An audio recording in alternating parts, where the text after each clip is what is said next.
Not powerful. That's what we get to do every single day. That's our privilege and that's our honor. And that's because we have the most talented, dedicated team across military medicine caring for America's sons and daughters. I applaud each and every one of you.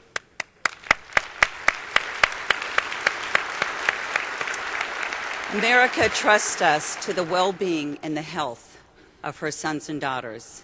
You, all of you in this auditorium, are delivering on that promise to our nation. Some might see that video as a historical view of the last decade. It's not. The mission continues today. Right now, at 30,000 feet over the Atlantic, there's a C-17 that just left Ramstein Air Base for home. In a couple of hours, it will land at Andrews Air Force Base. On board, there's 3 critical patients, 8 litter and 12 ambulatory. That's 23 soldiers, sailors, airmen, and Marines. These patients have traveled 8,000 miles, undergone multiple surgeries and numerous handoffs. No one else in the world has that mission, and no one else can do it like you do. And you've been doing that flawlessly for more than 10 years. I want to thank the medics and the corpsmen who carry medicine on their backs every day.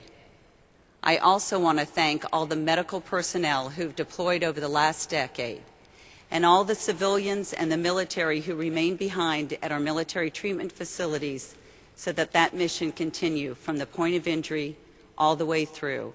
I recognize you for your service, your sacrifices, and your dedication to our nation. Your success, our success, results from a total team effort. This is accomplished through collaboration among the services, our NATO and coalition partners, the Department of Veterans Affairs, academia, and civilian healthcare organizations across America. Many innovations in healthcare have their origins on the battlefield. Let's highlight some of our recent accomplishments.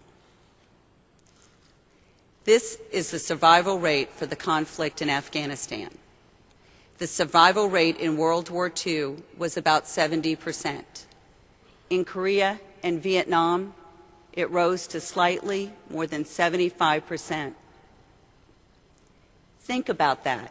In World War II, only 7 out of 10 wounded troops survived.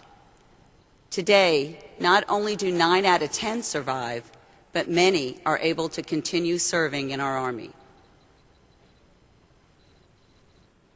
Today, there are 11 standardized concussive care centers across Afghanistan, evaluating and treating traumatic brain injury. This is the percentage of soldiers diagnosed with traumatic brain injury who have returned to duty. This is the amount the Army has invested over this last year in enhanced behavioral health program. We are absolutely committed to caring for our soldiers and their families. This is the Army's 2011 investment in patient-centered care. We have made patient-centered medical homes and community-based medical homes an absolute priority. But my question to each of you is, are we good enough? With all that we've accomplished, are we good enough? I would say no. How can I say that after I've just told you everything that we've accomplished? Everything that we have done, and we've done it so well. How can I say that? Well, let me just tell you why.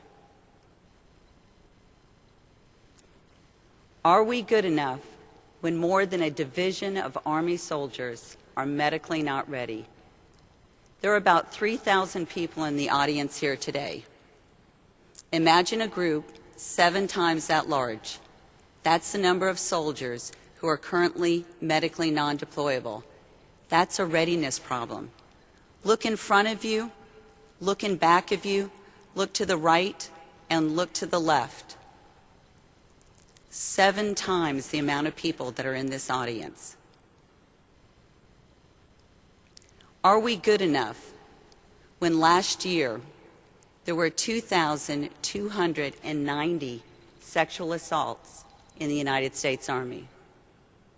Some might say this isn't a medical problem. It is. We are part of that 2,290. These are our colleagues, our families, and our friends. That means that less than a couple hundred that are sitting in this audience today, if we extracted out those couple hundred, every other person sitting in this audience today will have been a victim of sexual assault or sexual harassment. We absolutely must have zero tolerance for sexual harassment or assault. Are we good enough? When 278 soldiers committed suicide in 2011. Is suicide a medical problem? I would submit to you, yes, it is. How many of those 278 soldiers did we touch before they took their own lives? All of them. Every single one of them. Are we good enough when we lose one soldier to a preventable disease? Last summer, on active duty, a soldier died of rabies.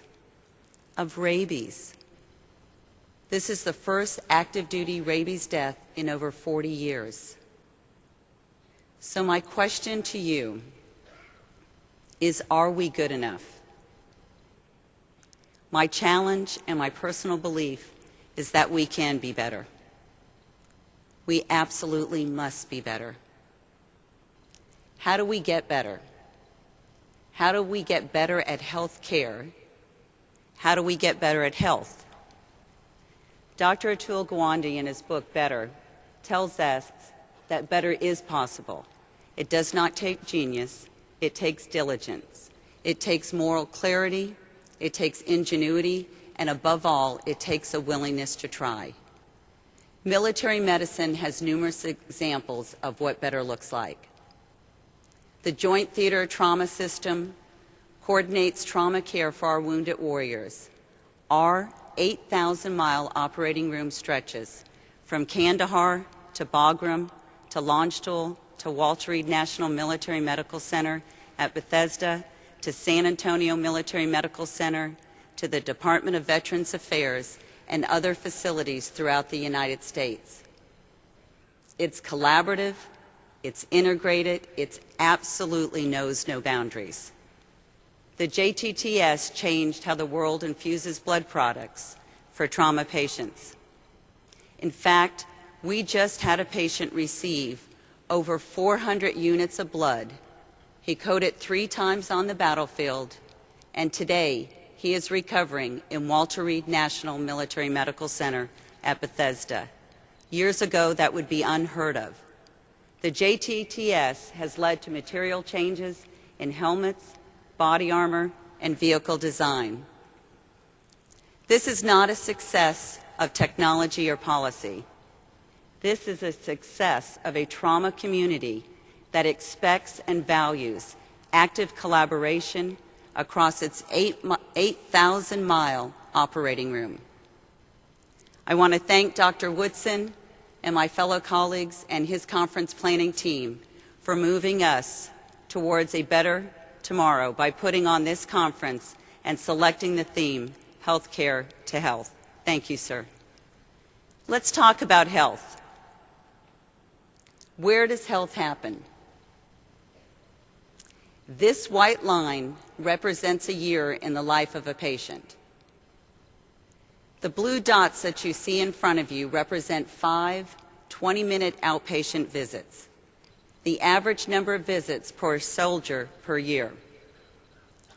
Obviously, this graph is not to scale, but I would like to focus on behaviors that take place between these appointments in an area many have called the white space.